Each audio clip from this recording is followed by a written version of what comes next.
Deleted scene from Star Trek 1966. No one was supposed to see.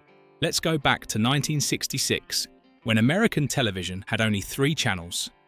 Families gathered every evening around a wooden TV set, and Star Trek appeared like a strange signal in a landscape of perfectly safe entertainment. But the version viewers watched was in truth the softened version. In the early cuts, there were moments that startled the network censors, a deserted planet showing traces that children were no longer present the moment Kirk and Uhura were forced into an intimate act, and most notably, a red-lit sequence in Dagger of the Mind that depicted a level of mental pressure far too intense for broadcast standards of the time. All of it was removed from the final airing without a single public explanation. It wasn't until decades later, when Paramount restored the original 35mm reels, that fans finally realised early Star Trek was anything but gentle. It had dared to touch subjects that 1960s television avoided at all costs: control, ethical limits, psychological strain, and the difficult choices that define humanity. Today, we're reopening those forgotten fragments and discovering a Star Trek far more daring than the version America saw in 1966. 10. Red sequence, the Kirk torture scene, NBC erased. Within 24 hours. If you only watch the 1966 broadcast version, Kirk strapped to the metal chair might look like just another tense moment. But that was only a sanitized shell. In the original cut, the one the crew called the Red Sequence Kirk wasn't just restrained. He was psychologically tortured in the most literal sense in a scene NBC deemed too dangerous for any family audience to witness. In the unaired version, Kirk is pinned tightly to the chair, the straps pressed so hard across his chest and shoulders that he can barely take a full breath. Red light floods the room, flickering like a psychological interrogation device. The camera stays on Kirk's face for an unnervingly long time, sweat running in streams, his eyes wide, pupils darting, jaw clenched as if he were fighting off an invisible invasion crushing his will. But the true horror lies with Helen Noel. In the original cut, she isn't just a bystander. Her face appears in panic and guilt, helpless as she watches her commanding officer, a man who trusted her, have his mind violated. A POV shot from Helen's perspective shows Kirk swallowed by red light while Dr. Adams stands beside him, icy calm, increasing the device's power level one notch at a time. The imagery creates a naked metaphor, absolute power invading a person's free will, while the only witness can do nothing but watch.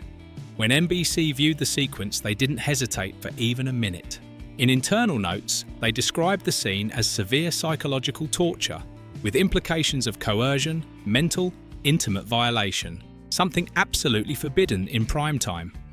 The network also warned that showing Kirk screaming, losing control, and nearly collapsing would destroy the invincible hero image they were determined to protect at all costs. Cutting the red sequence didn't just remove an intense moment. It stripped the episode of its darkest message, the terror of losing free will humanity and identity while still conscious. In the broadcast version, the neural neutralizer feels like a mild sedation device. In the original cut, it is a symbol of power abused to the point of erasing a soul. One deleted scene, but it carried the moral heart of the entire episode. 9. Miri, the Dark Truth. Hidden, a planet of dead children.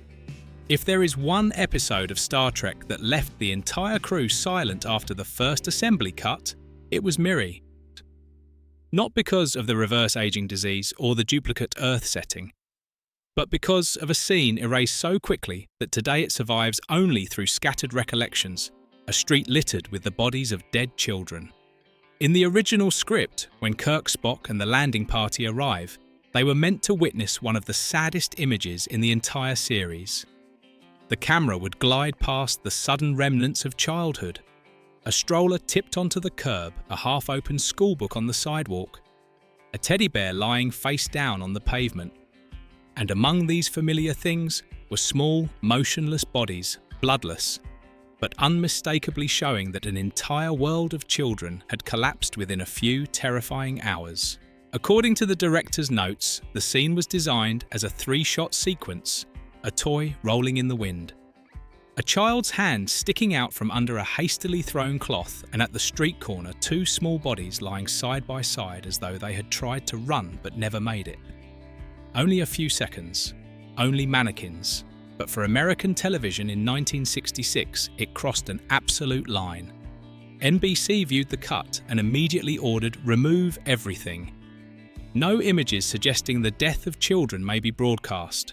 Family safe standards were so strict that even wounded adults required caution, let alone child corpses, even fake ones.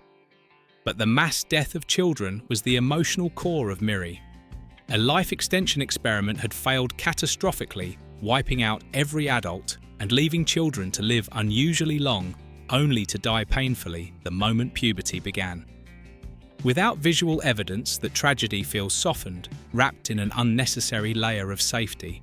As a result, the broadcast version is left only with dialogue and frightened expressions from the surviving children. A message meant to be devastating, do not tamper with life, and longevity becomes muted.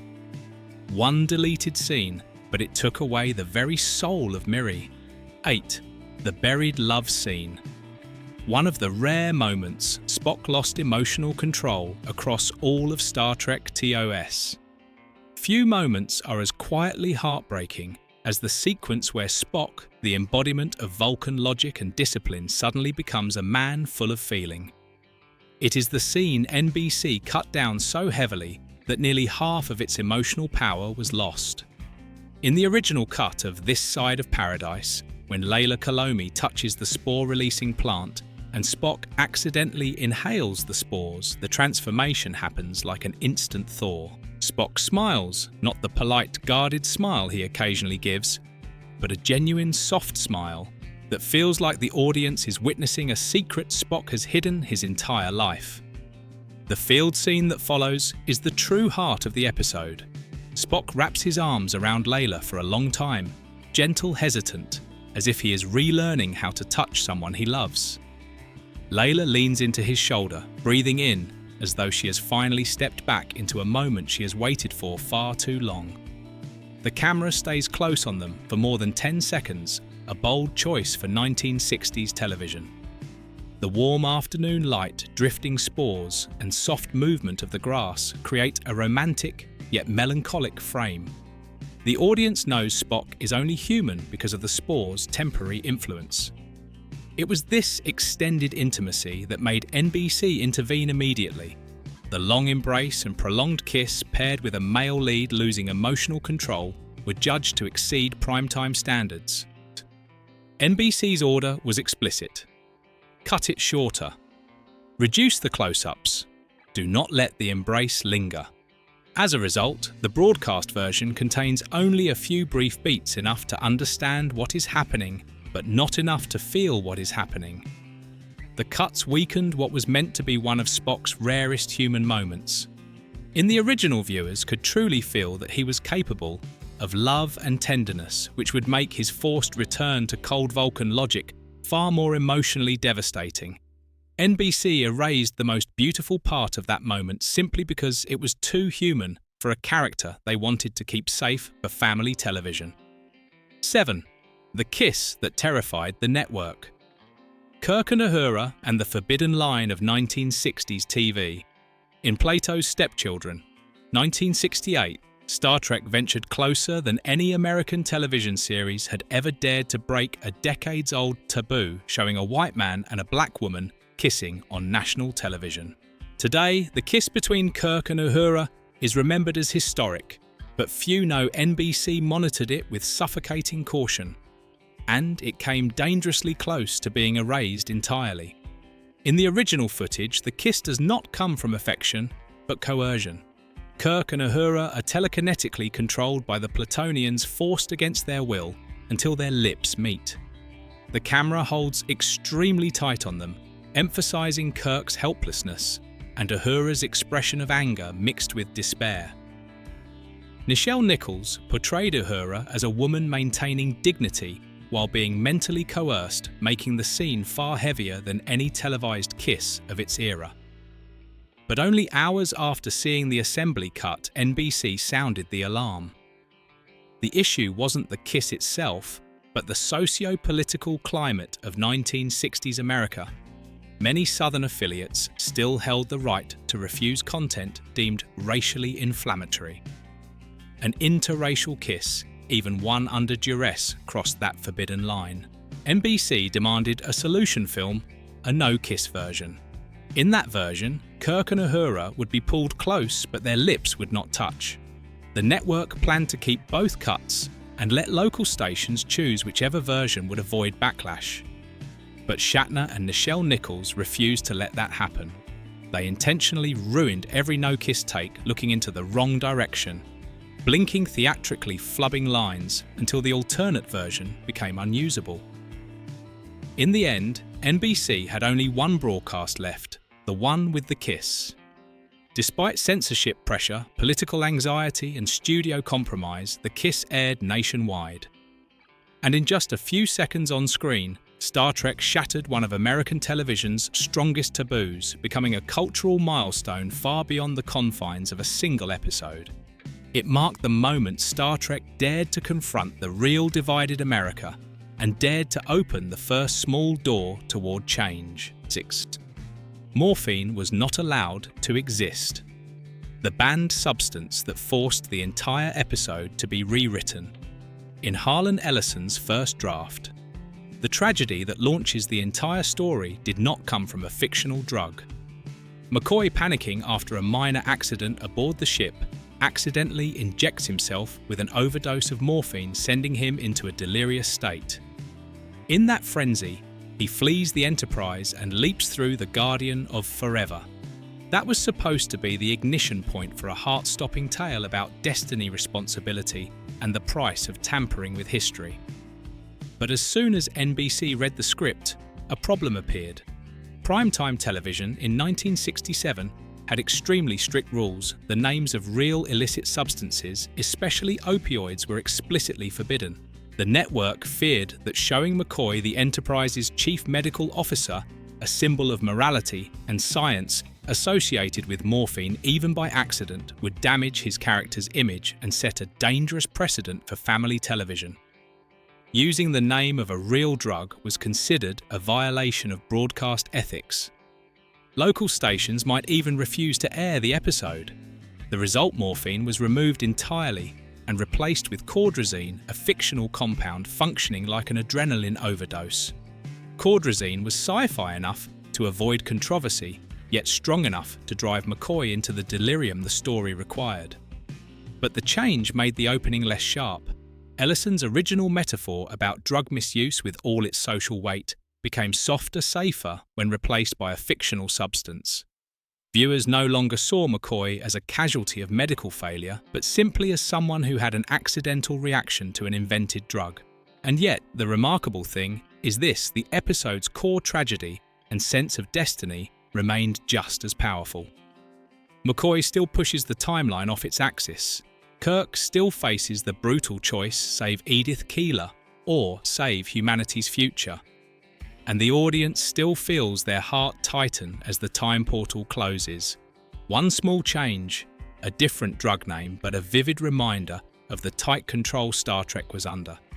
Even tragedy had to stay clean enough for American television in the 1960s. 5. The forbidden erotic sequence. Why NBC didn't dare air the first pilot. In Star Trek's very first pilot, the caged Gene Roddenberry wanted to create a mature philosophical story that didn't shy away from unsettling themes like manipulated desire and mental control. But that ambition was exactly what turned the episode into NBC's abandoned child, locked away for years before audiences could see it in full. In the original footage, Captain Christopher Pike is imprisoned by the Talosians, a species capable of generating total sensory illusions. Instead of physical torture, the Talosians probe the most intimate and vulnerable regions of the human mind. They place Pike on a sunlit beach with a woman he once loved then force him to perform romantic moments as if he were part of a real couple. There is no explicit physical intimacy, but the lightly erotic atmosphere and the metaphor of mind-forced affection are unmistakable in the body language framing and extended close-ups of Pike resisting their manipulation. For NBC, this was a dangerous line. A slow, psychological, sensual, allegory-rich pilot completely incompatible with the family prime-time standards of 1965. In an internal memo, NBC listed the 3 reasons for rejection: too cerebral, too slow, too erotic. It was a direct blow to Roddenberry's vision. The pilot, costly ambitious, and the most creatively daring piece of the series at the time, was rejected outright. Roddenberry was forced to start over and create a second pilot where no man has gone before, faster, less philosophical and nearly devoid of sensual or psychologically charged content. The consequence? The Cage was shelved, resurfacing years later only when repurposed for the 2-part episode. The Menagerie, 1966. When audiences finally saw it, they immediately recognized that The Cage felt more like a psychological, philosophical film than a science fiction adventure. It was so distinct that it seemed too modern for its own era. NBC's rejection of The Cage revealed a larger truth. The censorship of 1960s television was strong enough to suffocate even groundbreaking ideas. Star Trek may have told stories about the future, but it was still chained to the very earthly limits of the time in which it was born. 4. Where no man has gone before. The pilot that had its philosophy. Silently stripped away. When The Cage was rejected by NBC for being too philosophical, too slow, too adult. Gene Roddenberry understood that the second pilot had to obey a new rule: faster, less cerebral, more watchable. But few people know that Where No Man Has Gone Before was originally a very different episode, deeper, more psychological, and far more argument-driven. In the earliest cut, Kirk and Spock spend considerable screen time analysing Gary Mitchell's transformation, an ordinary man evolving into a being of godlike power. Their conversations stretch on for minutes with Spock, warning that Mitchell has moved beyond human nature while Kirk clings to memory and friendship.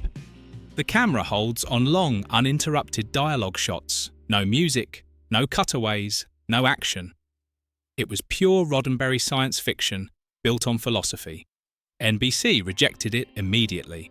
After reviewing the initial cut, they issued a strict directive: no slow pacing, no philosophy, no dialogue that runs longer than 20 seconds.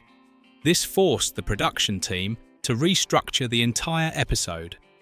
Philosophical disputes were shortened or removed. Reflective character moments were cut. Psychological tension was replaced with action effects and physical conflict. The broadcast version became a fast-moving, accessible story. Gary Mitchell displaying his powers. Kirk forced into a deadly confrontation, and nearly everything expressed through action rather than dialogue. But this compromise accidentally produced a formula that would define Star Trek for decades. Philosophy wrapped inside adventure, just deep enough to be unique, just light enough not to alarm NBC.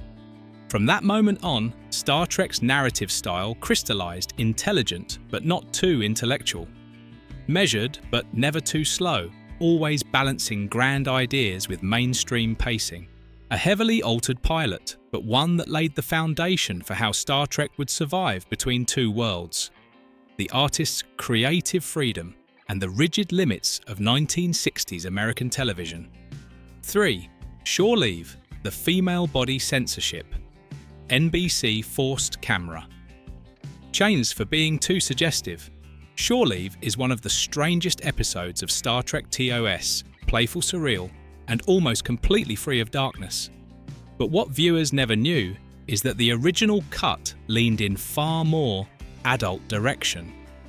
And it was this excessive freshness that triggered harsh intervention from NBC, leading to altered camera angles and a full reshaping of the episode's visual rhythm. In the first cut, the illusions on the pleasure planet were presented with noticeably more sensual undertones, When the female characters, especially the illusionary women designed to attract or test members of the crew, entered the frame, cameras were originally placed at lower angles, making their bodies fill more of the screen. Certain movements like turning the body, stepping close to the camera, or leaning in while speaking with Kirk or McCoy were intentionally choreographed to create a sense of allure and heighten the fantasy paradise illusion. But when NBC reviewed the cut, they deemed the images too fresh for family broadcast standards, especially since Shore Leave aired in a time slot when children could be watching. Short skirts, tight close-ups of smiling faces, and a handful of overly sensual gestures were instantly flagged in the censorship notes. NBC demanded immediate changes. Low-angle shots were raised, close-ups were replaced with wider medium shots. Certain actor movements were reshot or removed entirely. One sequence of an illusionary woman circling Kirk, originally filmed with a soft, seductive flow, was dramatically shortened. This intervention stripped away the episode's intended adult fantasy layer. Without the blend of illusion desire and psychological curiosity, Shore Leave became a lighter, more conventional adventure episode, exactly the tone NBC wanted to preserve. 2. The copied body. The sequence that made US television. Fear, sex and androids in What Are Little Girls Made of Star Trek confronted a theme both daring and disturbing: the boundary between human beings and artificial creation. But what viewers never saw was that the original version leaned even more heavily into body imagery, enough that NBC immediately stepped in to smooth out the edges and avoid controversy.